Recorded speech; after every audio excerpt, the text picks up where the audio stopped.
नमस्कार दोस्तों, आप सबका स्वागत है मैथ्स का अड्डा यूट्यूब चैनल पर। मैं हूं संदीप और हम बात करने वाले हैं एसएससी सीजीएल के प्रीवियस ईयर क्वेश्चन के बारे में, जो कि 2024 में आए हुए थे। तो जो भी मित्र लोग अभी एसएससी सीजीएल मेंस और एसएससी सीएचएसएल के एग्जाम में पार्टिसिपेट करने वाले हैं, तो ये वीडियो उनके लिए बहुत ही महत्वपूर्ण होने वाला है। तो दोस्तों, वीडियो के एंड तक जरूर बने रहिएगा। चलिए हम शुरुआत करते हैं आज के सेशन का। तो दोस्तों, ये स्क्रीन पे है हमारा पहला सवाल। देखते हैं इसमें क्या दिया हुआ है। तो हम पढ़ते हैं दोस्तों। यहाँ पे देखिए, यहाँ पे एक चार्ट दिया हुआ है। फिर देखते हैं सवाल में क्या कह रहा है, चल के पढ़ते हैं हम। यहाँ पे दोस्तों क्या है कि एक परीक्षा में 6 अलग अलग विषयों में 7 विद्यार्थियों द्वारा प्राप्त अंकों का प्रतिशत दिया गया है। ठीक है। और वो पूछ रहा है कि हर विषय में अन्य को प्राप्त अंकों की तुलना में उच्चतम अंक प्राप्त किया है, तो उस विद्यार्थी को प्राप्त कुल प्रतिशत ज्ञात करना है। दोस्तों, मैं बता रहा हूँ इसमें क्या कहना चाह रहा है। दोस्तों, इस सवाल में ये कह रहा है कि जैसे कि मान लीजिए इसमें जितने भी लोग हैं, आयुष, अमन, सजल, रोहित, मुस्कान, तानवी, तरुण, इन लोगों ने एग्जाम में पार्टिसिपेट किया, जिसमें मैथ है, केमिस्ट्री है, फिजिक्स है, जियोग्राफी, हिस्ट्री, कंप्यूटर साइंस। तो सवाल में ये कह रहा है कि इनमें एक सब्जेक्ट में, जैसे कि मान लीजिए मैथमेटिक्स हो गया, इसमें जो भी हाईएस्ट नंबर पाया है, यानी कि जिसने सबसे उच्चतम स्कोर किया है, उसका नंबर। और सेम वैसे ही केमिस्ट्री में भी, यानी कि रसायन विज्ञान में भी जो सबसे ज्यादा नंबर पाया है, उसका नंबर। और ऐसे ही सेम फिजिक्स में भी जिसने सबसे ज्यादा स्कोर किया है, उसको नंबर को। और ऐसे जियोग्राफी, हिस्ट्री, कंप्यूटर साइंस, यानी कि हर एक एग्जाम में, हर एक पेपर में, मतलब अलग अलग लोगों ने कितना हाईएस्ट स्कोर किया है, सबको मिला करके हमें बताना है कि टोटल हाईएस्ट जो परसेंटेज पॉसिबल बन सकता है वो कितना होगा। तो दोस्तों, यहाँ पे हम देखते हैं कि जैसे कि यहाँ पे देखिए, ये मैथमेटिक्स है। ठीक है। इसमें जो हाईएस्ट मार्क्स है, मतलब मैक्सिमम मार्क्स, वो 150 है। इसमें से आयुष ने 90% लाया, अमन ने 100% लेके आया, सजल ने 90%। ऐसे सेम जो ये केमिस्ट्री है, इसमें जो हाईएस्ट मार्क है वो कितना है, 130 है। ठीक है दोस्तों। और ये फिजिक्स में कितना हाईएस्ट मार्क, 120 है। ये ज्योग्राफी में कितना है, 100 है। हिस्ट्री में कितना है, 60 है। और कंप्यूटर साइंस में कितना है, 40 मार्क्स। तो जैसे कि हम देख लीजिए, यहाँ पे मैथ लेते हैं। ठीक है। इसमें 150 टोटल मार्क्स है, हाईएस्ट मार्क है। इसमें देखते हैं कौन कितना स्कोर किया है। आयुष ने 90% लिया, अमन ने 100%, और सजल ने 90%, रोहित ने 80%, मुस्कान ने भी 80%, और तानवी ने भी 70%, और तरुण ने 65%। तो दोस्तों, हम देख रहे हैं कि अमन ने इसमें हाईएस्ट नंबर स्कोर किया, यानी कितना किया है, 100%। तो अब यहाँ पे देख लीजिए, केमिस्ट्री में देखते हैं। केमिस्ट्री में हमारा हाईएस्ट मार्क कितना है, 130। ठीक है। और इसमें देखते हैं, ये जो नीचे दिए हुए ना, ये सारे के सारे परसेंटेज है। तो देखते हैं किसने सबसे ज्यादा परसेंटेज स्कोर किया हुआ है। तो देखिए, आयुष 50 है, अमन 80 है, सजल 60 है, ये 65 है, 75 है, 35। तो हम देख रहे हैं कि इसमें अमन ने हाईएस्ट 80% मार्क लिया है, कितना, 130 है। ठीक है। तो दोस्तों, ऐसे ही निकाल के हमें बताना है कि हाईएस्ट जो परसेंटेज होगा कितना होगा। चलिए हम शुरुआत करते हैं। मान लीजिए जो मैथमेटिक्स है, इसमें कितना है, 150। यानी कि जो हाईएस्ट मार्क है, टोटल मार्क्स कितना दिया है वो, मान लीजिए दिया है 150। ठीक है। अब इसमें हम देख रहे हैं कि अमन ने कितना स्कोर किया, 100%। तो 150 का हम कितना लेंगे, 100% लेंगे। ठीक है। तो यहाँ से देख रहे हैं हमको कितना मिल रहा है मैथमेटिक्स में, 150 मार्क्स। ठीक है दोस्तों। सेम ऐसे ही हम देखते हैं कि केमिस्ट्री में कितना है। केमिस्ट्री में जो हमारा हाईएस्ट स्कोर है, कितना है वो, 130 का। ठीक है। और किसने हाईएस्ट मार्क लिया है, अमन ने, कितना, 80%। यानी कि हम क्या करेंगे, 130 का यहाँ से ले लेंगे, कितना, 80%। तो दोस्तों, एक जीरो से एक जीरो, यहाँ से ये कट जाएगा, यानी कि 13/104। यानी अमन ने कितना स्कोर किया है, 104, 104 नंबर। ठीक है। हाईएस्ट है केमिस्ट्री में। वैसे ही देखते हैं हम कितने में, फिजिक्स में। फिजिक्स में जो मैक्सिमम मार्क है हमारा, कितना है वो, 120 है। ठीक है दोस्तों। अब देखते हैं किसने इसमें हाईएस्ट स्कोर किया है। तो हम देख रहे हैं कि इसमें आयुष ने 90% किया है हाईएस्ट। तो हम क्या करेंगे, 120 का 90% ले लेंगे। अब देखिए, यहाँ से एक जीरो से ये कट गया, यानी कि 12×9 = 108। ठीक है दोस्तों। अब देखते हैं हम किसमें, जियोग्राफी में। इसमें हाईएस्ट मार्क कितना है, 100 है। देखिए इसमें कितने अधिकतम स्कोर किया है मैक्सिमम, इसमें देखिए मुस्कान 95, यानी कि ये कितना हो जाएगा 95%, यानी कि यहाँ से कितना आ गया मार्क्स 95। फिर आगे देखते हैं किसमें, हिस्ट्री में। हिस्ट्री में जो हमारा मैक्सिमम मार्क कितना है 60 है, और इसमें देखते हैं किसने हाईएस्ट स्कोर किया है, तो दोस्तों यहाँ पे है ये 90% मुस्कान में, ये 60 का 90%, यानी कि ये कितना हो गया 54। ठीक, अब इसी तरीके से देख लेते हैं किसमें हम, कंप्यूटर साइंस में। कंप्यूटर साइंस में जो हमारा मैक्सिमम मार्क है कितना है वो 40 है। किसने इसमें हाईएस्ट स्कोर किया है 90%, किसने स्कोर किया है ये मुस्कान ने। इस 40 का 90% ले लेंगे हम, तो यहाँ से हमें कितना जाना 4 9 36। ठीक है दोस्तों, तो ये हमारे मार्क्स आ गए, मतलब हर एक सब्जेक्ट में इंडिविजुअल्स कितने हाईएस्ट स्कोर है। ठीक है, तो इन सबको अब देखिए हम क्या करते हैं, काउंट करके और टोटल जो नंबर है उससे हम क्या करेंगे, डिवाइड कर देंगे। ठीक है, तो दोस्तों देखिए यहाँ पे जो किसमें है, मैथ में कितने नंबर है हाईएस्ट, मैथ्स में हाईएस्ट नंबर आए हैं 150 का। ठीक है, फिर वैसे ही केमिस्ट्री में कितना है 104, केमिस्ट्री में है 104। ऐसे ये कितना है, ये देखिए 108 और 95, 108 95 और 54 और 36, 54 और 36। ठीक है दोस्तों, ये इंडिविजुअल हाईएस्ट स्कोर सबने एक एक सब्जेक्ट में लिया है। ठीक है, सब दोस्तों देखिए अब यहाँ से तो हमारा आ गया टोटल हाईएस्ट स्कोर कितना है। ठीक है, इसको हम ऐड कर लेते हैं, देखते हैं हमारे पास कितना आता है। ये 4 हो गया, 12 17 21 यहाँ पे 7 2 ये 15 10 25 10 35 और 44 5 49 3 52 और 2 54। दोस्तों सबका हाईएस्ट मार्क मिला के कितना हो गया 547, यानी कि 547। और देखते हैं टोटल हाईएस्ट मैक्सिमम कितना नंबर, देखिए यहाँ पे 150 है, तो यहाँ पे 130 यानी कि 280 है, 120 400 हो गया, 500 600। दोस्तों यहाँ पे हाईएस्ट स्कोर कितना है 600 है। ठीक है, उसमें से कितना मैक्सिमम मार्क गया है 547, तो अब इसमें हम 100 से मल्टीप्लाई करके क्या करेंगे, टोटल परसेंट निकाल लेंगे। यहाँ दो जीरो से दो जीरो कट जाएगा, 6 से इसको डिवाइड करते हैं, 6 9 54, 6 कम 6 एक बच गया, यानी कि 1/6%, यानी कि इंडिविजुअल जो हाईएस्ट मार्क है ओवरऑल में कितना आ रहा है 91। ठीक है, 1/6।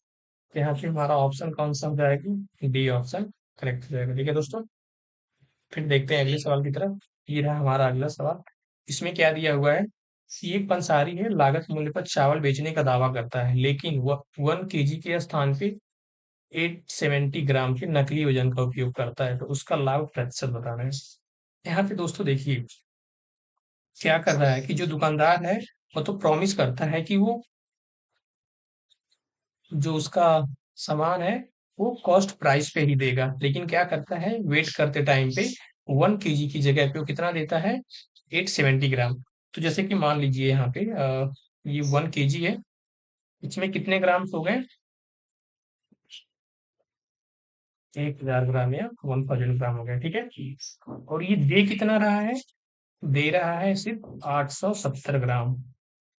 ठीक है दोस्तों, और बचा के कितना रख ले रहा है अपने पास 130 ग्राम, यानी कि हम कह सकते हैं कि वो 130 ग्राम क्या कर रहा है, उसका बेनिफिट हो रहा है। अब देखिए दोस्तों, वो पैसा हमसे कितना ले रहा है 1000 ग्राम का, लेकिन हमें दे कितना रहा है 870 ग्राम, यानी कि जो दुकानदार है वो कितने का पैसा अपने पास से लगाया, सिर्फ 870 ग्राम का, लेकिन हमसे ले कितना रहा है 1000 ग्राम का, यानी कि उसका बेनिफिट कितना हुआ 130 ग्राम का। तो हम कह सकते हैं कि 870 ग्राम पे 130 ग्राम का क्या हो रहा है, उसका फायदा हो रहा है।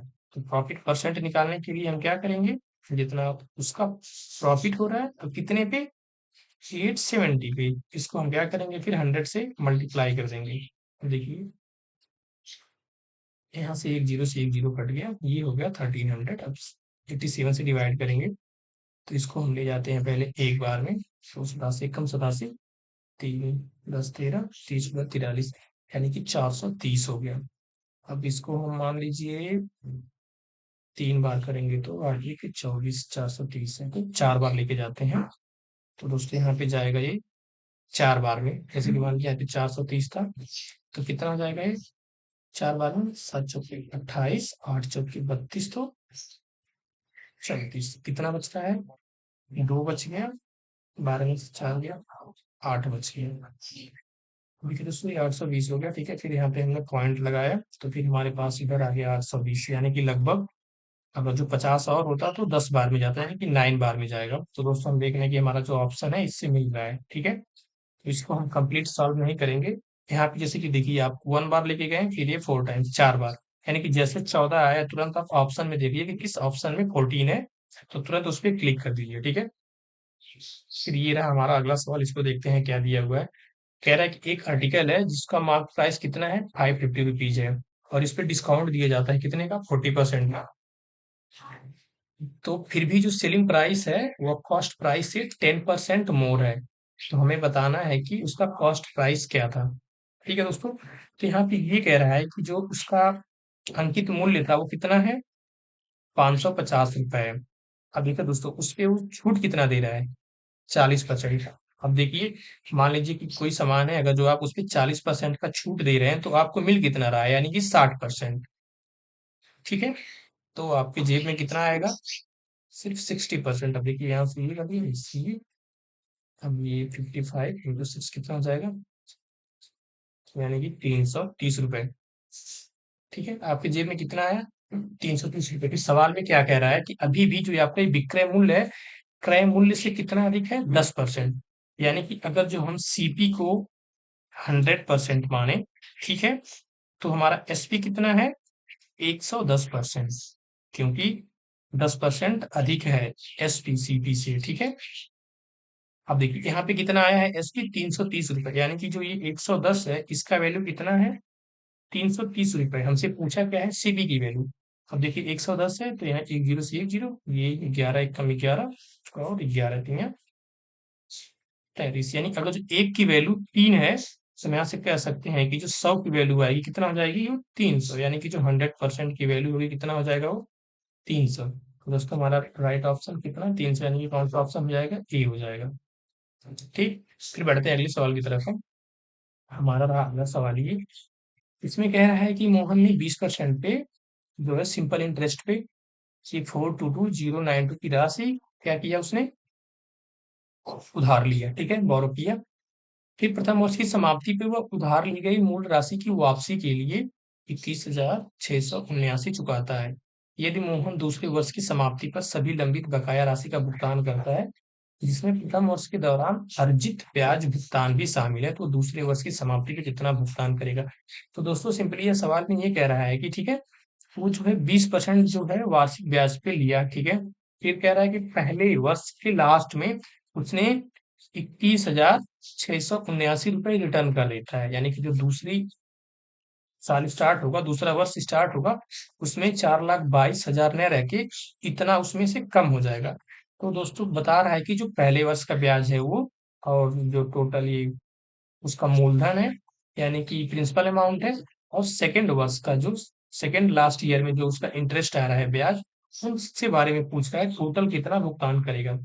तो देखिए दोस्तों यहाँ पे है, पहले हम देखते हैं क्या है, 422,092 दिया है, ठीक है ना। ये कह रहे हैं कि पहले वर्ष कितना दिया है वो, 20%। ठीक है, पहले वर्ष में कितना ब्याज लगेगा, 20%। दोस्तों हम जानते हैं 20% जो है उसका फ्रैक्शन वैल्यू कितना होता है, 20% का फ्रैक्शन वैल्यू कितना होता है, 1/5। यानी पहले साल में इसका फिफ्थ पार्ट जो है वो क्या होगा, इंटरेस्ट होगा। तो देखते हैं कितना आएगा, इसको डिवाइड करते हैं हम। देखिए 5 8 जा 40, 2 बचा 22, यानी कि 5 4 जा 20, 2 बच गया, फिर 5 4 जा 20, फिर 9 है, 5 1 जा 5, 4 बच गया, 42, 5 8 जा 42, फिर पॉइंट।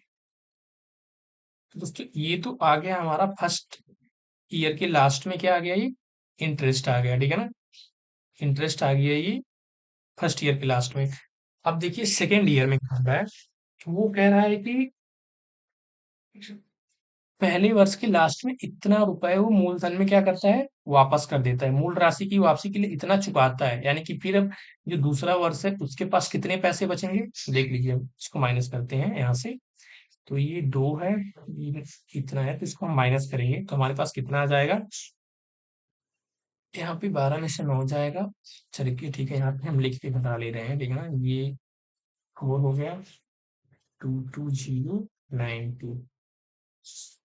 कितना माइनस करना है इसमें से, 21679। देखिए हमारे पास कितना बच जा रहा है, 3 हो गया, 2 हो गया, 4 हो गया, 0 हो गया, 0 हो गया, 4। अब देखिए दोस्तों, 21,679 रुपए पहले साल के अंत में रिटर्न करने के बाद जो दूसरे वर्ष के लिए मूल राशि बच रही है वो कितना है, सिर्फ इतना है, 400423। यानी कि जो दूसरा ईयर है सिर्फ इस पे ब्याज लगने वाला है, ठीक है। अब जो ब्याज लगेगा इस पे भी 20% ही लगेगा, ठीक। जो 20% का फ्रैक्शनल वैल्यू कितना होता है, 1/5।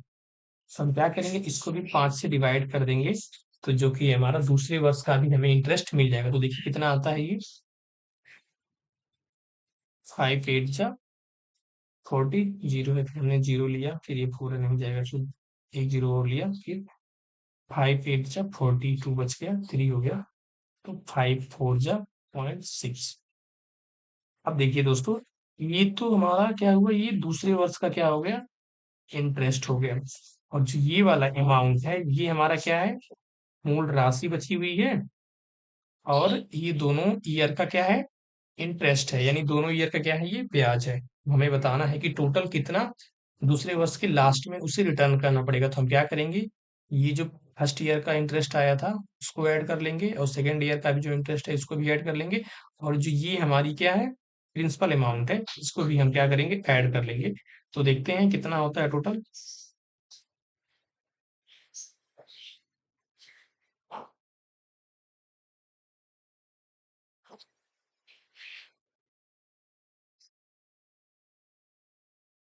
तो दोस्तों हमारे पास इतना आ रहा है, ये 164503। ये तो दोनों ईयर का मिला के क्या है, इंटरेस्ट है, दोनों साल का मिला के क्या है, ये दोनों वर्ष का ब्याज है, और ये प्रिंसिपल अमाउंट है। तो देखते हैं हमारा टोटल कितना आ रहा है।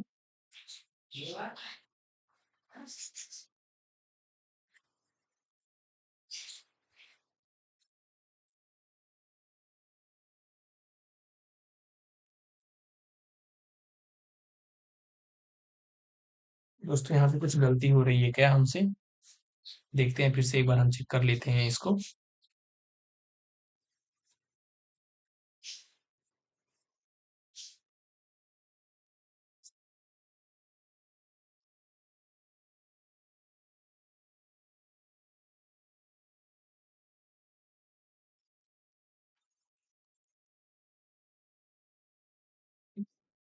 तो पहले ईयर का हमारा इंटरेस्ट है कितना है, ये 84,418.4 है, और सेकेंड ईयर का कितना आ रहा है, 5 बटे 40, फिर दो जीरो ले लिया, फिर 5 बटे 40, दो बच गया, 5 चौके 20, 5 छक्के 30, ठीक है।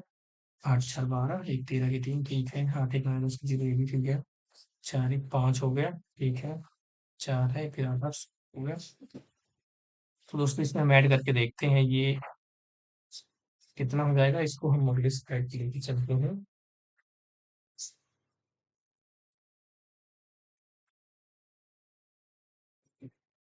तो दोस्तों देखिए हमारा कितना है, 4004 और 23, यानी कि कितना हो गया, 400423।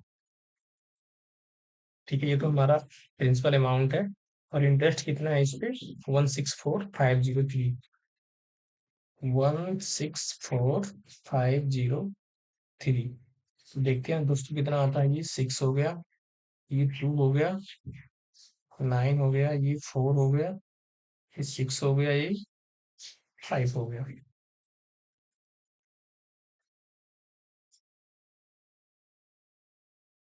यहाँ पे दोस्तों लगता है हमने कहीं पे कुछ मिसिंग किया है थोड़ा बहुत।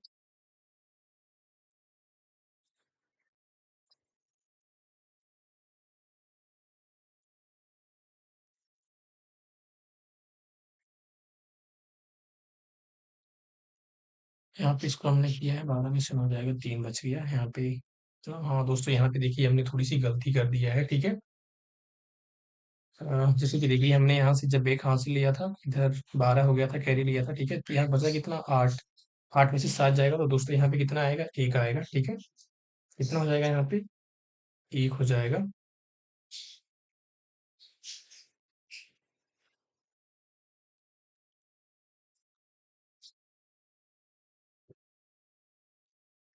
हमारा कितना होगा यहाँ पे, 1 होगा, ठीक है। तो अब देखिए यहाँ पे जो हमारा सेकेंड ईयर का आया है, थोड़ा सा ये भी चेंज होगा। देखते हैं कितना होता है ये। 5 × 40, 0 0, 5 × 40 हो गया, फिर 5 × 20, 1 बच गया। फिर यहाँ पे 2 हो जाएगा दोस्तों।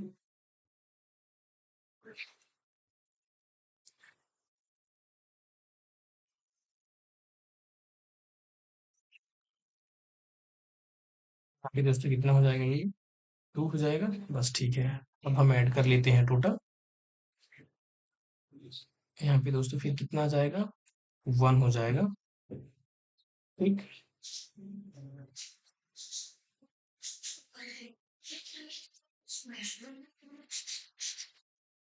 ठीक है दोस्तों, फिर हमारा कितना है, 164501। 164501। दोस्तों ये हमारा कितना हो जाएगा यहाँ पे, 1 हो जाएगा, ठीक है।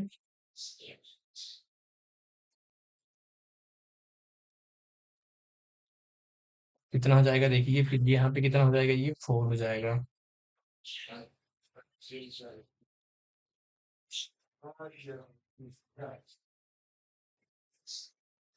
और ये कितना था, 1 था। तो दोस्तों यहाँ पे कितना आ जाएगा, 1 आ जाएगा। यानी कि जो हमारा करेक्ट आंसर होगा वो कितना हो जाएगा।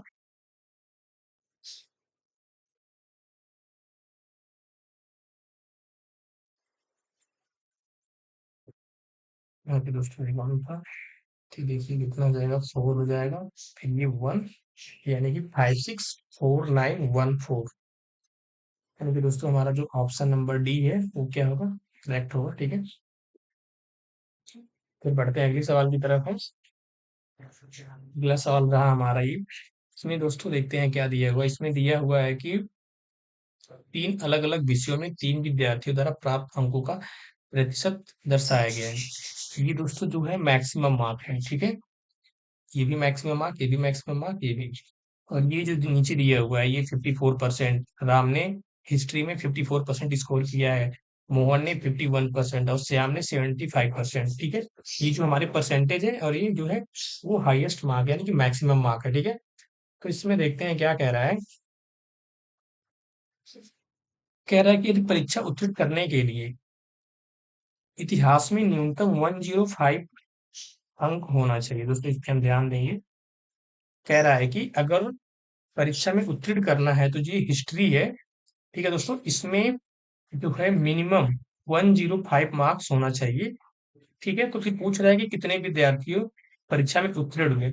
तो दोस्तों देखिए, ठीक है, यहाँ से हम क्या करेंगे, चेक कर लेंगे कि 105 नंबर्स या उससे ज्यादा किसके आ रहे हैं, वही लोग पास होंगे। जिनका 105 से नंबर कम होगा वो लोग क्या हो जाएंगे, फेल हो जाएंगे, ठीक है। तो देखते हैं। पहला मान लीजिए यहाँ पे राम दिया 54%, तो देखते हैं जो हमारा ये 175 है। तो दोस्तों अगर जो मान लीजिए हम सिर्फ 54% लेना है तो इसको हम 50 + 4% कर लेते हैं। अगर जो सिर्फ इसका हम आधा लें, 50% का मतलब क्या हो गया, 175 का हाफ, ठीक है। इसका आधा कितना हो जाएगा, तो हम देख रहे हैं ये 2 × 8 = 16 और 2 × 7 = 14। 87 पॉइंट समथिंग आ रहा है, 50%, ठीक है। और इसका देखते हैं 4% कितना होगा, यानी कि 7 × 4 = 68, 5 × 20। दोस्तों इसका जो 4% आ रहा है लगभग वो आ रहा है कितना, हम्म,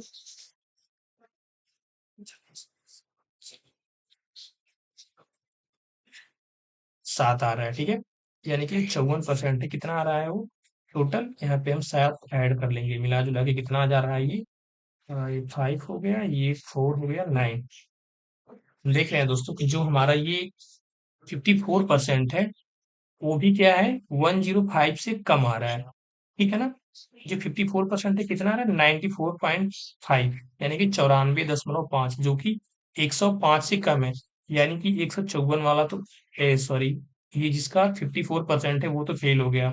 जो 54 फेल हुआ, तो ये जिसका 51 है वो भी फेल होगा, क्योंकि जो 54 नहीं पास हो चुका, तो 51% वाला कैसे पास होगा। ठीक। देखिए हम 75% वाला देखते हैं। अब देखते हैं कि जो ये 175 है, इसका 75%। दोस्तों हम जानते हैं कि जो 75% होता है, इसका फ्रैक्शनल वैल्यू कितना होता है, 3/4। जैसे मान लीजिए परसेंट हटा के 100 से मल्टीप्लाई करेंगे, तो 25 थी, 25 चौके। तो हम क्या करेंगे इसमें, 3/4 से, 3/4 से क्या करेंगे दोस्तों, इसमें हम मल्टीप्लाई कर देंगे। ठीक है, तो हमारा जो 70% का वैल्यू है वो आ जाएगा। अब देखिए पहले इसको 4 से हम डिवाइड करते हैं, कितना आएगा ये, 4 चौका 16, एक बच गया, 15 हो गया। यानी कि फिर ये दोस्तों 4 के आसपास नहीं जा रहा है। ठीक है, 4 चौके 16, ये 44 से थोड़ा सा कम आ रहा है। अगर जो दोस्तों इसको 44 नहीं, सिर्फ हम मान लीजिए 40 लेते हैं, ठीक है, फिर भी हम देख रहे हैं 40 का जो 3 गुना होता है वो 120 होता है। ठीक है, सिर्फ 40 ही अगर जो आता है ये, फिर भी 120 होता। यानी कि ये तो 105 से ज्यादा है, यानी कि ये पास हुआ सिर्फ श्याम। तो इसमें क्या हो जाएगा, सिर्फ एक पास हुआ, बाकी दो तो फेल हो गए। तो हमारा ऑप्शन नंबर कौन सा हो जाएगा, बी, करेक्ट आंसर। ठीक है, फिर बढ़ते हैं अगले सवाल की तरफ। ये रहा हमारा अगला सवाल। इसमें कह रहा है कि दो सर्कल हैं, और एक की रेडियस 22 सेंटीमीटर है और एक की रेडियस 10 सेंटीमीटर है। जो उनके सेंटर के बीच का डिस्टेंस है 37 मीटर है, 37 सेंटीमीटर है। तो पूछ रहा है जो उनकी कॉमन टेंजेंट होगी एम क्यू, इसकी लंबाई। तो दोस्तों देखिए, हम जानते हैं कि जैसे कि मान लीजिए एक सर्कल ये हो गया और एक सर्कल ये हो गया। ठीक है, इसका सेंटर यहाँ पे है, इसका इधर है। अब देखिए, ये जो बीच वाली डिस्टेंस है, इसी को हम क्या बोलते हैं, सेंटर के बीच की दूरी। ठीक है, तो ये कितना दिया हुआ है इसमें, 37 सेंटीमीटर। और पहले वाले का रेडियस कितना है, 22 सेंटीमीटर, दूसरे वाले का कितना है, 10 सेंटीमीटर। तो दोस्तों हम जानते हैं कि जो इनका कॉमन टेंजेंट होगा ये कितना है, ये इसका यम है, ये क्यू है। इसका लेंथ पूछा है। ठीक है दोस्तों, तो जो भी कॉमन टेंजेंट की लेंथ पूछता है, हम जानते हैं उसके लिए कि क्या होता है, अंडर रूट में डी स्क्वायर, यानी कि उनके सेंटर के बीच की जो दूरी होता है उसका स्क्वायर माइनस क्या करते हैं, R1 माइनस R2 का स्क्वायर।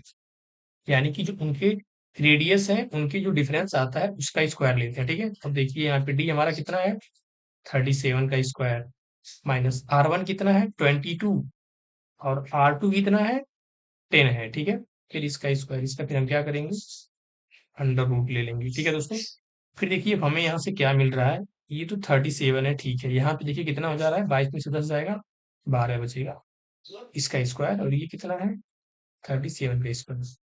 अब दोस्तों हमें यहाँ पे दिख रहा है कि ए स्क्वायर माइनस बी स्क्वायर, या तो हम इनका इधर स्क्वायर लिख के सब्सट्रैक्ट करें, या फिर सीधे देख रहे हैं ये ए स्क्वायर माइनस बी स्क्वायर। ए स्क्वायर माइनस बी स्क्वायर क्या होता है, ए स्क्वायर माइनस बी स्क्वायर क्या होता है दोस्तों, हमको पता है कि एक ब्रैकेट में हो जाएगा ए प्लस बी और ए माइनस बी। देखिए ए प्लस बी लेंगे हम, तो ये 37 है, 12, दोनों को ऐड करेंगे कितना हो जाएगा, 49। ठीक है, और दूसरे में क्या करेंगे, सब्सट्रैक्ट कर देंगे, तो कितना आ जाएगा ये, 25। अब देखिए ये 49 है, जब इसको हम रूट से बाहर लेंगे तो हमें कितना मिलेगा, यहाँ से 7, और यहाँ से कितना मिल जाएगा, 5। यानी कि जो हमारा आने वाला है कॉमन टेंजेंट की लेंथ कितना हो जाएगा, 7 5 जा 35, यानी कि ऑप्शन हमारा कौन सा सही हो जाएगा, ये। ठीक है, फिर बढ़ते हैं अगले सवाल की तरफ। ये रहा हमारा अगला सवाल। दोस्तों इसमें कह रहा है कि दो पाइप है पी और क्यू। जो पी है वो क्यू से 21 गुना तेज है। ठीक है, वो फास्टर है, कितना, 21 टाइम्स है। कह रहा है कि जो क्यू है वो टंकी को भरने में कितना मिनट्स लेता है, 110 मिनट्स लेता है। तो हमें बताना है कि अगर जो दोनों पाइप को एक साथ हम ओपन करें तो कितने टाइम में भर जाएगा। तो देखिए दोस्तों, यहाँ पे ये पी हो गया, यहाँ पे क्यू हो गया। कह रहा है जो पी है क्यू से 21 गुना तेज है। तो मान लीजिए दोस्तों, अगर जो क्यू 1 होता है तो पी कितना हो जाएगा, 21। ठीक है, कह रहा है कि जो ये क्यू है एक टंकी को भरने में कितना मिनट ले रहा है? 110 मिनट। क्यू जो है टंकी को भरने में कितना मिनट ले रहा है? 110 मिनट। ठीक है दोस्तों। अब देखिए क्यू क्या करता है, उसकी जो एफिशिएंसी है 1 है, और जो पी है उसकी एफिशिएंसी यानी कि कार्य क्षमता कितनी है? 21 है। अगर जो क्यू है 1 मिनट में 1 लीटर पानी भरेगा, तो जो पी है वो 1 मिनट में कितना पानी डालेगा? 21 लीटर। ठीक है। तो देखिए मान लीजिए, हम मान लेते हैं कि जो 110 मिनट लगा, तो मान लेते हैं कि जो टोटल पानी की टंकी है, ठीक है, वो कितने लीटर की है? 110 लीटर का हम उसको मान लेते हैं। ठीक है। अभी तो क्यू को भरने में 110 मिनट लगा। अब देखिए दोस्तों, क्यू जो है अकेला कितना भर रहा था? वो 1 मिनट। क्यू जो है दोस्तों 1 मिनट में कितना पानी भरेगा? सिर्फ 1 लीटर। और पी कितना भरेगा? 21 लीटर। अगर जो हम दोनों को मिला दें तो कितना हो जाएगा ये? तो दोनों को हम क्या करेंगे? ऐड कर देंगे, यानी कि 22। यानी कि दोनों की एफिशिएंसी कितनी हो जा रही है? 22। तो भरना कितना है? 110। तो हम क्या करेंगे? इसमें 22 से डिवाइड कर देंगे, तो कितनी बार में जाएगा ये? 22 × 110, यानी कि 5 मिनट। यानी कि दोस्तों पी और क्यू दोनों को मिला के टंकी को भरने में कितना मिनट लगेगा? 5 मिनट। ठीक है। फिर बढ़ते हैं अगले सवाल की तरफ हम। ये रहा हमारा अगला सवाल। इसमें कह रहा है कि 840 मीटर, 840 मीटर का जो क्या है, एक सर्कुलर पाथ है, ठीक है, जिसपे ए और बी जो है वो रनिंग करते हैं, वो भी सेम डायरेक्शन में, सेम पॉइंट से स्टार्ट करते हैं, जिसमें ए की स्पीड जो है 6 मीटर पर सेकेंड है और बी की स्पीड जो है वो 12 मीटर पर सेकेंड है। तो बता रहा है कि कितने टाइम बाद वो दोनों मिलेंगे। अब देखिए दोस्तों, जो यहाँ पे टोटल उन लोगों को डिस्टेंस कवर करना है, कितना करना है? 840 मीटर का, ठीक है ना। इस क्या हो गया? सर्कुलर पाथ है, जो जिसकी ये क्या हो गई? डिस्टेंस है। बता रहा है कि दोनों सेम पॉइंट से चलना स्टार्ट करते हैं। ए भी इधर जाता है और बी भी इधर जाता है। ठीक है। अब यहाँ पे जो दिया हुआ है, ए की जो स्पीड दिया हुआ कितना है वो? ए की जो स्पीड दिया हुआ है 6 मीटर पर सेकेंड, और बी की स्पीड कितना दिया हुआ है? 12 मीटर पर सेकेंड। दोस्तों यहाँ की चीज हमें देख रहे हैं कि ए और बी दोनों same distance same distance sorry same direction में जा रहे हैं, एक ही दिशा में जा रहे हैं। ठीक है। तो हम क्या करेंगे? यहाँ पे दोनों की क्या करेंगे? रिलेटिव स्पीड ले लेंगे। रिलेटिव स्पीड मतलब क्या होता है? दोनों का जो डिफरेंस होता है, अगर जो सेम डायरेक्शन में जा रहे हो तो बी का कितना है? 12 मीटर पर सेकेंड, ए का कितना है? 6 मीटर पर सेकेंड। तो इनका जो रिलेटिव स्पीड आ जाएगा, कितना हो जाएगा वो? रिलेटिव स्पीड कितना हो जाएगा दोस्तों इनका? 6 मीटर पर सेकेंड। ठीक है। और जो ये पाथ है कितना है वो? 840 है। तो हमें बताना है कि कितने टाइम बाद मिलेंगे। ठीक है। अब देखिए दोस्तों, हम क्या करेंगे? जो टोटल पाथ लेंथ है उसमें हम रिलेटिव स्पीड से डिवाइड कर देंगे। ठीक है। तो हमारा रिलेटिव स्पीड कितना है? 6 है। तो देखते हैं कितना आता है ये। 6, 14 × 6 = 84, जीरो, यानी कि कितना आ रहा है? 140 सेकेंड। तो दोस्तों यही जो होगा उनके मिलने का टाइम होगा। ठीक है।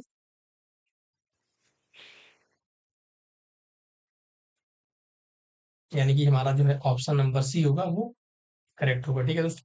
फिर बढ़ते हैं अगले सवाल की तरफ हम। ये रहा हमारा अगला सवाल। इसमें दोस्तों क्या पूछ रहा है? वो के की वैल्यू पूछ रहा है। तो देखते हैं इसमें क्या होगा। अब देखिए यहाँ पे जो दिया हुआ है 88 को 8 से हम डिवाइड करेंगे, तो ये कितना हो जाएगा?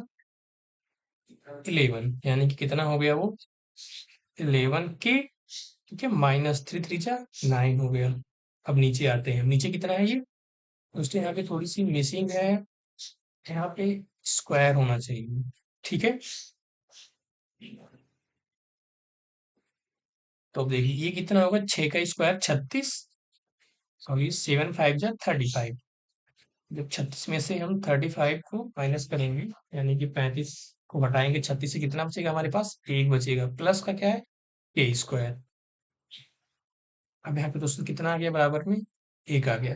अब देखिए दोस्तों, इसको तो आप चाहें इधर ले जाके फिर इसको सॉल्व भी कर सकते हैं, या फिर इतना होने के बाद सीधे हम ऑप्शन से चेक कर लेते हैं। ठीक है। तो देखिए चेक करते हैं हम ऑप्शन से, मुझे लगता है कि ज्यादा अच्छा होगा। अगर जो हम यहाँ पे ए की वैल्यू को दोस्तों 4 लेते हैं, ठीक है, तो देखिए कितना होता है ये? 44 - 9, 44 - 9 यानी कितना आ जा रहा है 35। और नीचे कितना हो जाएगा, अगर इसको हम चार लेते हैं तो चार चौके 16 एक 17, ऊपर 35 17 एक नहीं आ सकता, यानी कि जो है ये ऑप्शन गलत हो गया। बी लेते हैं, तीन रखते हैं, 11 तियां 33, 33 में से 9 जाएगा, कितना बचेगा।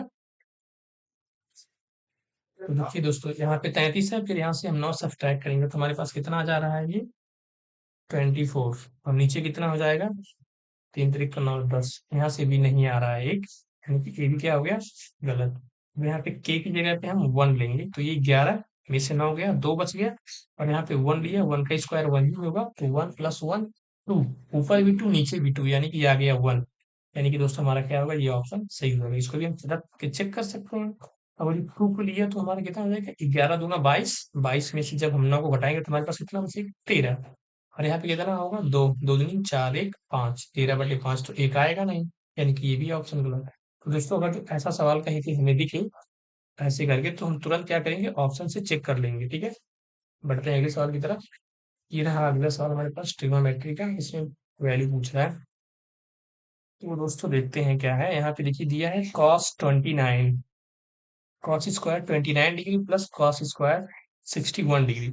अब देखिए इसमें जो कॉस 29 डिग्री दिया हुआ है, इसको हम क्या लिख सकते हैं, कॉस स्क्वायर, अगर इसको हम 90 - 61 करें तो कोई फर्क पड़ेगा, क्योंकि इसका जो वैल्यू आएगा कितना आएगा, वो 29 ही आएगा। प्लस में कितना हो जाएगा, ये कॉस स्क्वायर 61 डिग्री। अब दोस्तों हम जानते हैं कि cos 90 minus theta is equal to क्या होता है, साइन थीटा, ठीक है ना। हम ये तो पढ़े होंगे ना, ये cos 90 minus theta is equal to sine theta, ठीक है। तो यहाँ पे कितना हो जाएगा, ये साइन स्क्वायर कितना हो जाएगा, ये 61 डिग्री, ठीक है, प्लस कॉस स्क्वायर 61 डिग्री।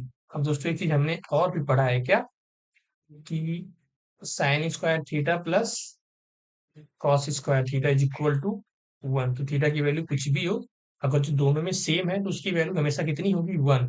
यानी कि sine square 61 degree plus sine square 61 degree, इसका वैल्यू कितना होगा 1, यानी कि ऑप्शन नंबर जो होगा सी हमारा क्या होगा, करेक्ट आंसर। बढ़ते हैं अगले सवाल की तरफ। दोस्तों अगला सवाल है हमारा ये मेंसुरेशन का, इसमें कोण के बारे में दिया हुआ है कि दो कोण है, उनकी जो रेडियस है, उनका जो रेशियो दिया 2 और 5 का दिया हुआ है, ठीक है दोस्तों। हम देखते हैं यहाँ जो रेडियस का रेशियो दिया हुआ है, कितना दिया हुआ है, 2 और 5 का। उनके आयतन यानी कि वॉल्यूम का भी दिया हुआ रेशियो कितना दिया हुआ है, 3 और 5 का।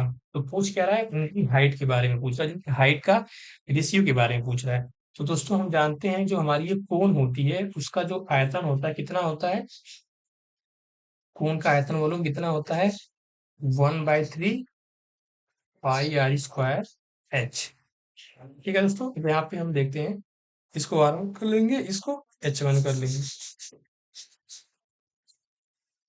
डिवाइड कर लेंगे दूसरे वाले से, 1/3 पाई r2 का स्क्वायर, यहाँ पे h2। देखिए दोस्तों ये दोनों तो दोनों में कॉमन है, तो दोनों क्या होगा, कट जाएगा। और हमें पता है कि दोनों के वॉल्यूम का जो रेशियो है कितना दिया हुआ है, वो 3/5 दिया है। और पूछ क्या रहा है, H1 और H2 का रेशियो। अब देखिए यहाँ पे R2 है तो R2 कहाँ चला जाएगा, इधर आके ऊपर चला जाएगा, ठीक है। यहाँ पे R2 का स्क्वायर ऊपर आ जाएगा, और नीचे कितना हो जाएगा, ये R1 का स्क्वायर। अब देखिए फिर यहाँ से इसको हम हटा देते हैं, ठीक। ये हमारा क्या आ गया दोस्तों, H1 और H2 का रेशियो आ गया, ठीक।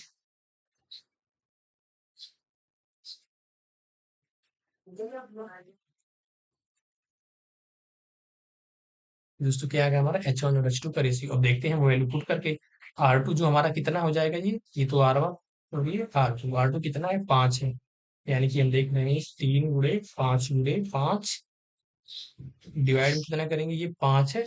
और R1 कितना है हमारा 2 है, यानी कि 2 × 2। तो देखिए एक 5 से एक 5 कट गया, ऊपर कितना हो गया 15, और नीचे कितना हो जाएगा 4, यानी कि जो भी हमारा रेशियो आएगा उनकी हाइट का कितना हो जाएगा, वो 15:4 का रेशियो, यानी कि हमारा ऑप्शन नंबर क्या होगा, डी करेक्ट होगा, ठीक है।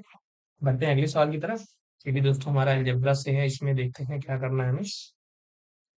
अब देखिए दोस्तों, ठीक है। अब देखिए यहाँ पे जो नीचे लिखा हुआ है, ये इसको हम कर सकते हैं x का स्क्वायर माइनस 5 का स्क्वायर, ठीक है। यानी कि यहाँ से हमें क्या मिलने वाला है, एक्स का स्क्वायर माइनस 5 का स्क्वायर। हम जानते हैं इसके बराबर क्या होता है, एक ब्रैकेट में होता है x+5 और दूसरे में क्या, x-5। ठीक है, तो देखो दोस्तों यहाँ पे भी x-5 पे, यहाँ से भी, यानी कि ये दोनों क्या होंगे, कट जाएंगे।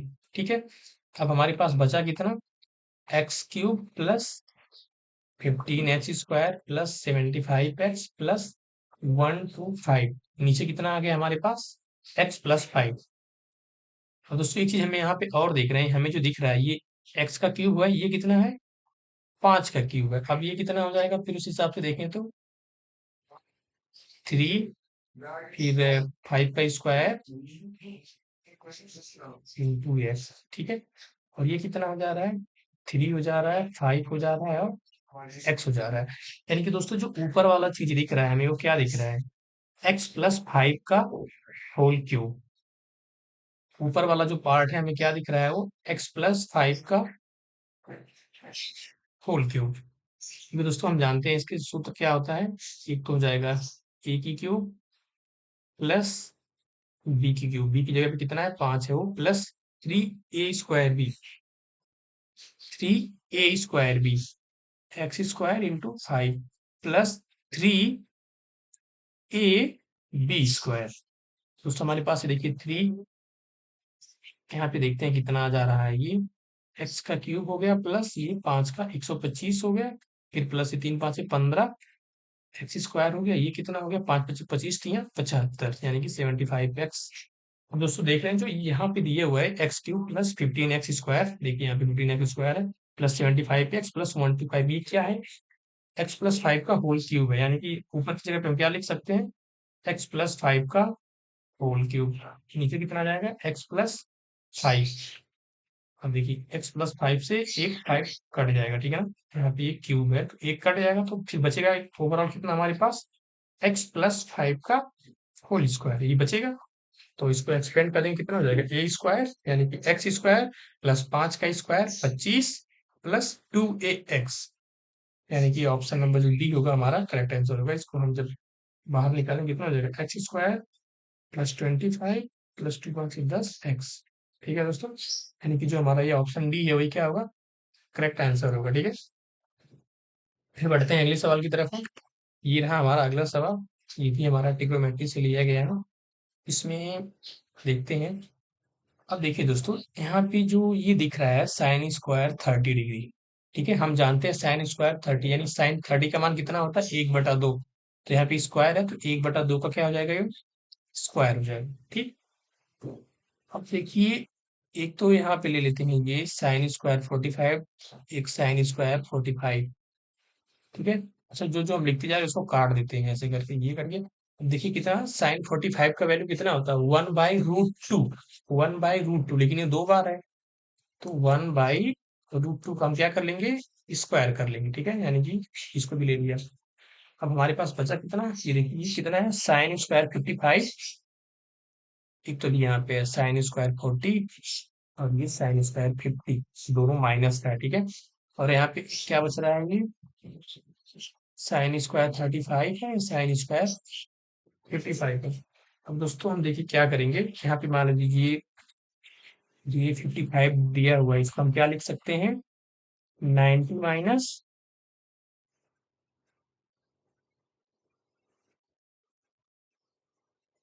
क्या लिख सकते हैं दोस्तों, यहाँ पे 90 माइनस 35। ठीक है, तो देखिए कितना आएगा, ये 55 ही आएगा। ठीक है, हम जानते हैं कि साइन 90 माइनस थीटा कितना होता है, वो कॉस थीटा। यानी इसकी जगह पे हम क्या लिख सकते हैं, cos² 55 डिग्री, और माइनस है तो इसके आगे माइनस आ जाएगा। ठीक, अब देखिए वैसे यहाँ पर भी है ना, ये sin² 40, इसको हम चेंज कर सकते हैं, कॉस में कितना हो जाएगा, ये हमारे पास 90 माइनस 50। ठीक है, तो साइन के साथ में है तो यहाँ से हमें क्या मिलने वाला है, माइनस के साथ में कितना हो जाएगा, वो cos² 50 वहां से हो गया। अब देखिए यहाँ पे है sin² 50, माइनस के साथ ये भी है sin² 50। अब देखिए यहाँ से कितना मिल गया हमको, ये cos² 35 डिग्री। माइनस है दोस्तों, ये प्लस का नहीं है, ठीक है।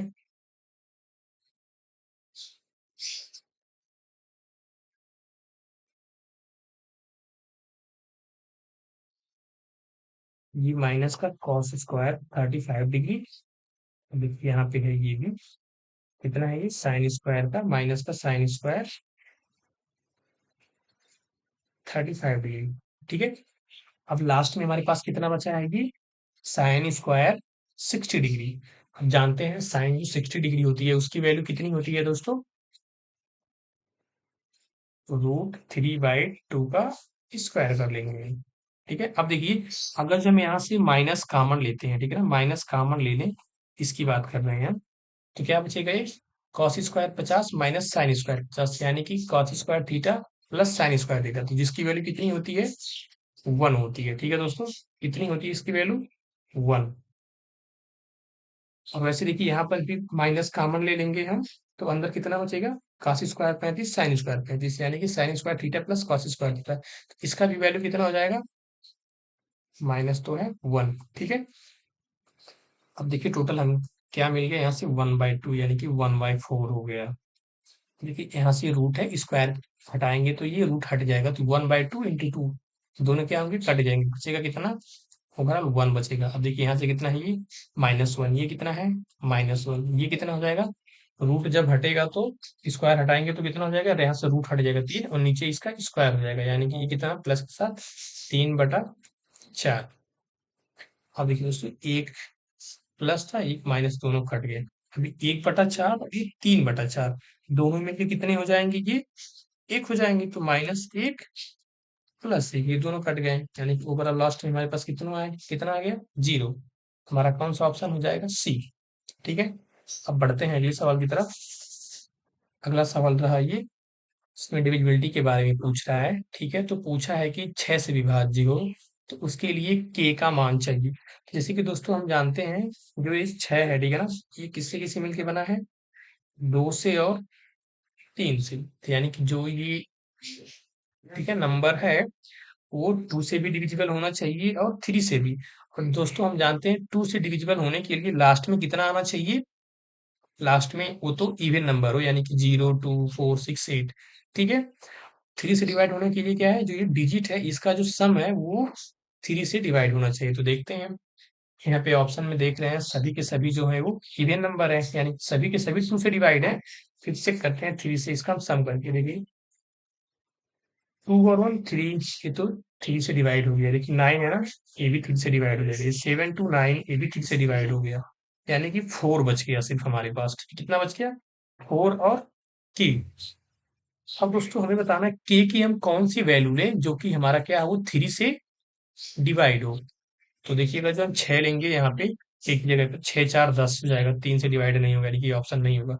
अगर यहाँ पे हम 4 लेते हैं तो 4 4 8, वो भी डिवाइड नहीं होगा। 0 लेंगे 40 हो जाएगा, वो भी डिवाइड नहीं होगा।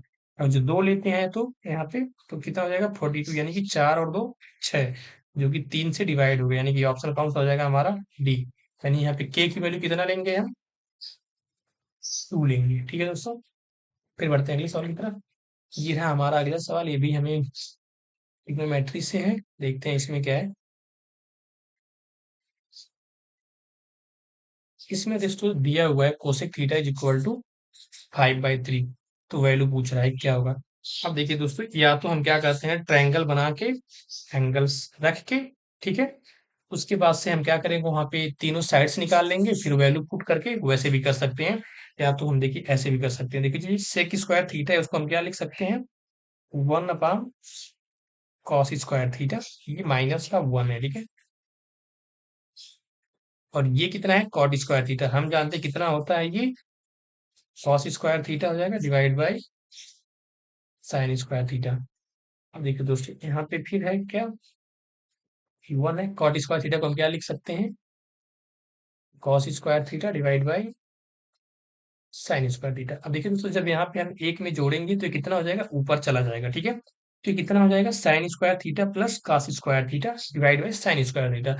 ऊपर जो है वो कितना आ जा रहा है sign square theta plus cos square theta का मतलब 1, और नीचे कितना हो जा रहा है ये साइन स्क्वायर थीटा, ठीक है।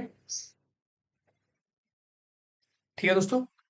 अब देखिए फिर यहाँ से हमारे पास, अब देखिए जब यहाँ से हम लेंगे तो ये क्या हो जाएगा, 1 - cos² थीटा।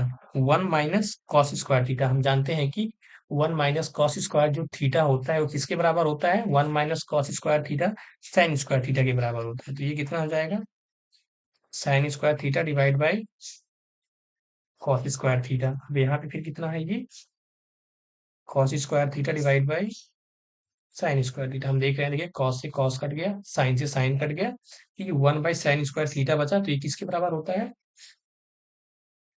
कोसेक² थीटा के बराबर, कोसेक² थीटा।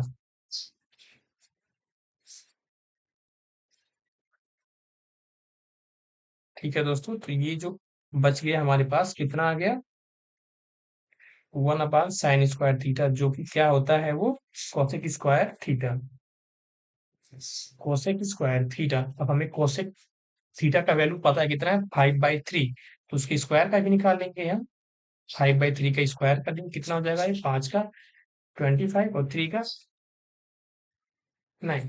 तो दोस्तों यहाँ पे देखिए जो दिया ना, ये 1 + cot² थीटा, इसके बराबर हम डायरेक्ट कितना लिख सकते थे, कोसेक² थीटा। ठीक है, कोसेक² थीटा, ये फॉर्मूला होता है ना, हमें याद होना चाहिए। ठीक है, तो हमारा ऑप्शन कौन सा हो जाएगा यहाँ पे, डी ऑप्शन हो जाएगा। ठीक है, 25/9 होगा। फिर अगले सवाल की तरफ बढ़ते हैं। हमारा अगला सवाल रहा ये, जो कि सर्कल से दिया हुआ है। दोस्तों इसमें कह रहा है कि एक सर्कल है जिसका सेंटर वो है ए बी और सी डी, इसमें दो कॉर्ड दिया हुआ है। ठीक है, जो दोनों कॉर्ड हैं वो एक दूसरे के क्या है,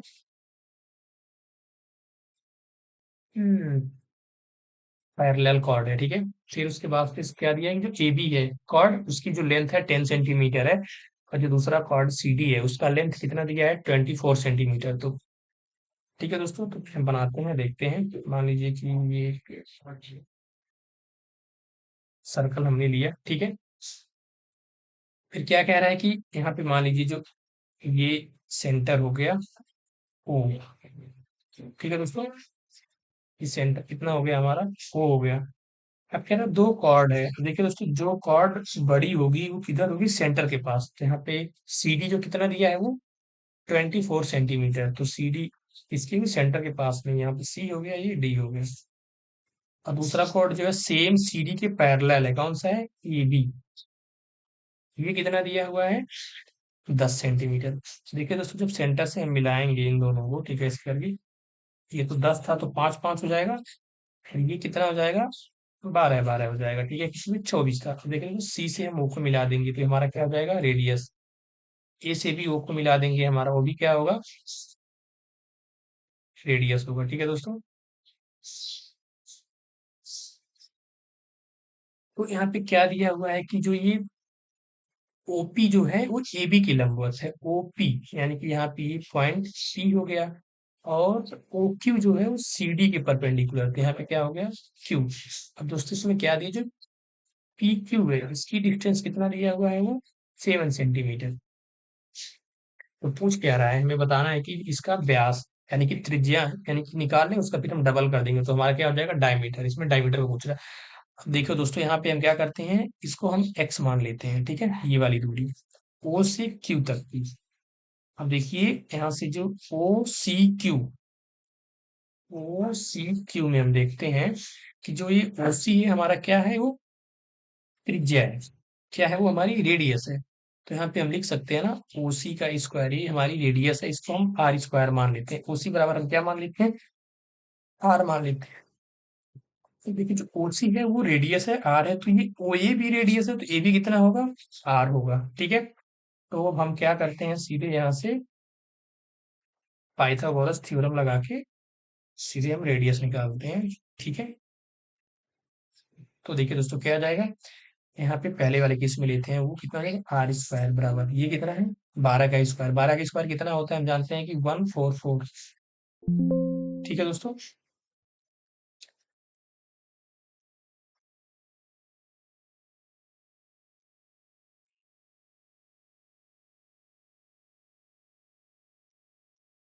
यहाँ पे दोस्तों जो होता है कितना होता है, 12 का स्क्वायर कितना हो जाएगा, हमें पता है 12 का जो स्क्वायर होता है वो होता है 144, यानी कि 144 प्लस ये ओ क्यू का स्क्वायर कितना है वो, एक्स के स्क्वायर है, ठीक है। अब देखिए दूसरे ट्रायंगल में देखते हैं ओ ए पी में, ओ ए पी जो ये हमारा है नीचे कितना ए पी, वो तो कितना है 5 है, लेकिन ये ओ और पी कितना हो जाएगा, ये तो एक्स था इतना, फिर ये नीचे कितना है 7 यानी कि एक्स प्लस 7। तो यहाँ से हम इसके बराबर में लिख सकते हैं क्या, 5 का स्क्वायर कितना होता है 25 प्लस एक्स प्लस 7 का स्क्वायर, एक्स प्लस 7 का स्क्वायर। देखिए दोस्तों इसको हमने इसके बराबर इसलिए रखा क्योंकि जो ये वैल्यू है, ठीक है ना, ए भी किसके बराबर है आर स्क्वायर की, ये देखिए ना यहाँ से ओ ए, वो भी तो रेडियस ही है ना, तो ये दोनों को हमने बराबर रखा। तो देखिए यहाँ से हमें कितना मिल रहा है, ये हो गया 25 प्लस इसको हम एक्सपेंड करते हैं एक्स का स्क्वायर प्लस 7 का स्क्वायर कितना हो जाएगा 49 प्लस 2 एक्स यानी कि 14 एक्स, ये बराबर किसके है 144 प्लस एक्स स्क्वायर के। अब देखिए दोस्तों यहाँ से एक एक्स स्क्वायर से एक स्क्वायर क्या होगा, कट जाएगा क्योंकि दोनों साइड है। अभी 49 है, ये 25 है, तो इसको इधर लाके हम क्या करेंगे, सब्सट्रैक्ट कर देंगे। तो देखते हैं हमारे पास कितना आ रहा है, ये 49 और ये कितना हो जाएगा टोटल 50 74। ठीक है दोस्तों, ये 49 और 25 दोनों मिला के कितने हो जाएंगे 74। तो हम क्या करेंगे 74 इसमें से सब्सट्रैक्ट कर देंगे, तो हमारे पास ये बचेगा कितना 70, किसके बराबर है ये 14 एक्स के। तो हम यहाँ से एक्स की वैल्यू बता सकते हैं कितना हो जाएगा 5। अब देखिए दोस्तों अगर जो एक्स की वैल्यू हमारे पास कितनी आ जाएगी 5 आ जाएगी, ठीक है ना, ये 5, जैसे कि मान लीजिए जो ये हमारा एक ट्रायंगल है कितना है, ये तो 5 हो गया, ये राइट एंगल ट्रायंगल, ठीक है, और ये कितना हो गया 12 है। अब इसका तो हम बता सकते हैं कि ये ट्रिपलेट है, तो ये 5 है 12, तो ये कितना हो जाएगा 13, ठीक है, या फिर हम यहाँ पे रख सकते हैं आर स्क्वायर निकालने के लिए, ठीक है। अब मान लीजिए ये कितना है 144 है, यहाँ पे एक्स की वैल्यू 5 लेंगे तो 5 पचे 25, ये 25 और ये 144 कितना हो जाएगा ये 159। फिर यहाँ से देख रहे हैं कि ये 13 का स्क्वायर है, यानी कि जो आर की वैल्यू हमें यहाँ से मिलेगी कितना हो जाएगा वो 13 के बराबर। जब आर हमें कितना मिल गया, आर हमें मिल गया 13, ठीक है, तो जो इसका डायमीटर होगा उसका क्या हो जाएगा डबल, तो डायमीटर कितना हो जाएगा दोस्तों 26, यानी कि हमारा जो ऑप्शन होगा कौन सा होगा वो बी ऑप्शन हमारा करेक्ट आंसर हो जाएगा, ठीक है। फिर बढ़ते हैं अगले सवाल की तरफ। अगला सवाल दोस्तों रहा हमारा ये, इसमें क्या दिया हुआ है कि पूछ रहा है कि टू ट्रायंगल्स आर कॉन्ग्रुएंट, उसके बारे में पूछ रहा है कि कौन सा जो है इसमें से कंक्लूजन है वो सही होगा, ठीक है। तो दोस्तों हम देखते हैं इसके बारे में। यहाँ पे पहला क्या दिया हुआ है, इनके आधार और ऊंचाई समान है, ठीक है, और दूसरे में क्या दिया हुआ है, दोनों त्रिभुजों की एक भुजा और एक कोण बराबर है, ठीक है। अब देखिए यहाँ पे पहले वाले में क्या दिया है, उनकी बेस और जो हाइट इक्वल है, और दूसरे में क्या दिया हुआ है, उनकी त्रिभुजों की एक भुजा और एक कोण, और दूसरे में क्या दिया है तीसरे में, दो भुजाएं बराबर हैं और परिमाप बराबर है, और इसमें डी ऑप्शन में क्या दिया है, इनके क्षेत्रफल और आधार समान है। तो दोस्तों देखो जो कॉन्ग्रुएंट यानी कि जो ये सर्वांगसम होती है जब दो त्रिभुज, उसके लिए 3 4 रूल्स होते हैं, हमें वो जानना चाहिए। देखिए जो सबसे पहला होता है वो क्या होता है कि जैसे कि मान लीजिए दो ट्रायंगल है, यहाँ पे ऐसे करके ले लेते हैं, ठीक है जी, दो ट्रायंगल है। अब देखिए इसके लिए क्या होता है कॉन्ग्रुएंट के लिए, या तो दो साइड मान लीजिए इसकी साइड इससे बराबर है और इसकी साइड के बराबर है, यानी कि दो साइड और एक कोण, दो साइड और एक कोण, ठीक है, यानी कि two side plus one angle, ठीक है, तो हमारा क्या होता है वो कॉन्ग्रुएंट होता है, पहला केस हो गया। तो दूसरे केस में क्या दिया हुआ है कि तीनों साइड बराबर होनी चाहिए, ये भी बराबर हो, ये भी यानी तीनों साइड एक दूसरे के कांस्टेंट, जैसे कि ये वाली साइड इसके बराबर हो और ये वाली इसके बराबर हो और ये वाली इसके बराबर हो, तो यहाँ पे क्या हो जाएगा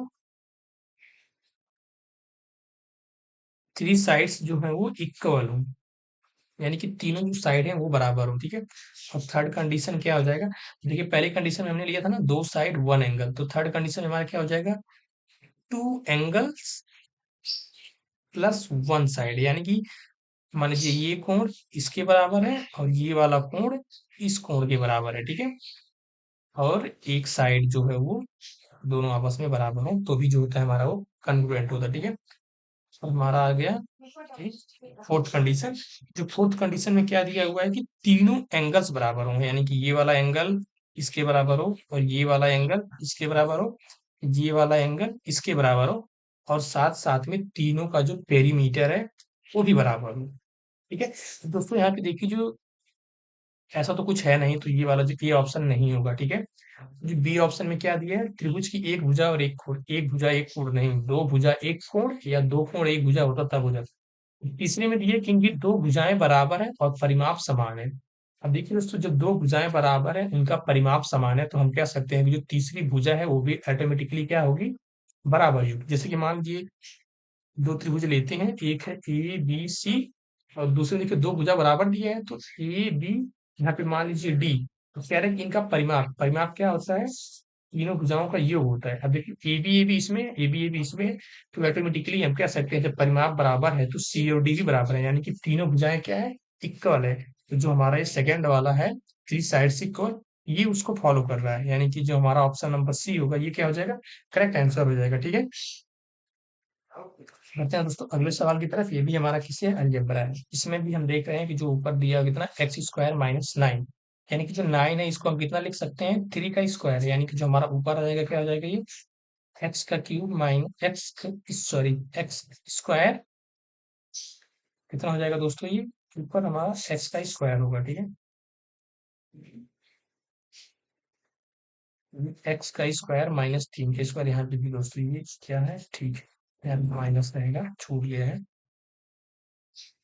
डिवाइड बाई क्या है, ये एक्स प्लस थ्री। हम जानते हैं दोस्तों जिसकी वैल्यू होती है, एक तो होता है प्लस एक्स प्लस थ्री और दूसरा क्या होता है, एक्स माइनस थ्री, ठीक है। और नीचे कितना है हमारा, वो एक्स प्लस थ्री है, तो एक्स प्लस थ्री से एक्स प्लस थ्री करिए, बचा कितना हमारे पास, एक्स माइनस थ्री, क्योंकि जो बी ऑप्शन है वो हमारा क्या होगा, करेक्ट आंसर हो जाएगा, ठीक है। फिर बढ़ते हैं अगले सवाल की तरफ हम। अगला सवाल हमारा यहाँ पे दिया है एवरेज से, ठीक है दोस्तों। कह रहा है कि जो एवरेज मार्क्स है बॉयज एंड गर्ल्स का एक एग्जामिनेशन में वो कितना है, 75 और 80 है। यहाँ पे देखिए ये बॉयज है, यहाँ पे गर्ल्स है, इनका एवरेज मार्क्स दिया हुआ है। बॉयज का कितना दिया हुआ है, 75 है, और गर्ल्स का कितना दिया हुआ है, गर्ल्स का 80 है। और कह रहा है if the average marks of all student in that examination are 78, ठीक है दोस्तों। कह रहा है कि इन दोनों को जब मिला देते हैं तो जो इनका एवरेज मार्क्स आता है वो कितना है, 78 है। तो पूछ क्या रहा है, find the ratio of the number of boys to the number of girls. तुम्हें बताना है कि लड़कों की संख्या और लड़कियों की संख्या का अनुपात क्या होगा। तो दोस्तों इसको हम एलिगेशन से करते हैं। तो देखिए बॉयज का 75, गर्ल्स का 80, इन दोनों को मिला के कितना दिया है, 78, ठीक है दोस्तों। तो हम यहाँ से देखते हैं कितना हो जाएगा, इसमें से इसको माइनस करेंगे, थ्री आ जाएगा, और 80 से 78 को माइनस करेंगे, कितना आ जाएगा, टू। यानी कि जो बॉयज और गर्ल्स का रेशियो आएगा दोस्तों कितना हो जाएगा, 2:3 का रेशियो, यानी कि दो अंक क्या और तीन का अनुपात, यानी कि जो ऑप्शन नंबर ए हमारा होगा सही होगा, ठीक है। फिर बढ़ते हैं दोस्तों अगले सवाल की तरफ। ये रहा हमारा अगला सवाल। इसमें कह रहा है कि एक इक्विलेटरल ट्रायंगल है जिसकी टू साइड्स इक्वल हैं। जैसे कि दोस्तों हम जानते हैं कि जब भी कोई इक्विलेटरल ट्रायंगल हो तो उसकी क्या होती है, तीनों साइडें इक्वल्स होती हैं। इक्विलेटरल ट्रायंगल का तीनों साइडें इक्वल होती हैं। इसमें कह रहे हैं कि दो साइडों का योग सम दिया है, यानी कि ये भी ये होगा, ये भी ये भी ये। कह रहा है दो साइडों का सम कितना दिया है, 16। अच्छा बताइए, जब दो साइडें दोनों बराबर है उसका सम दिया है 16, यानी कि दोनों आधा आधा, यानी कि आठ आठ हो जाएंगे, ठीक है दोस्तों। तो हम जानते हैं कि जो तीसरी भुजा होती है वो भी आपस में क्या होती है, तीनों दूसरे के बराबर होती है, तो ये भी आठ हो जाएगी। तो पूछा क्या है, तीसरी भुजा ज्ञात कीजिए। तो हम बता सकते हैं सीधे कि जो तीसरी भुजा होगी वो आठ होगी, क्योंकि इक्विलेटरल ट्रायंगल यानी कि जो समबाहु त्रिभुज होता है उसकी तीनों भुजाएं क्या होती हैं, बराबर होती हैं, ठीक है। और दोस्तों एक चीज और जानेंगे कि इसके पीछे प्रत्येक एंगल है, यानी कि एवरी जो एंगल होता है, ईच एंगल वो कितना होता है, 60 डिग्री का, ठीक है दोस्तों। तो दोस्तों बस आज के लिए इतना ही। अगर जो आपको वीडियो पसंद आया है तो लाइक कीजिए और दोस्तों के साथ शेयर कीजिए, और चैनल को भी सब्सक्राइब कर लीजिए। और कमेंट में जरूर बताइए कि ये सेशन आपको कैसा लगा, और दोस्तों बताइए कि आप अगले सेशन में क्या चाहते हैं। धन्यवाद दोस्तों, मिलते हैं।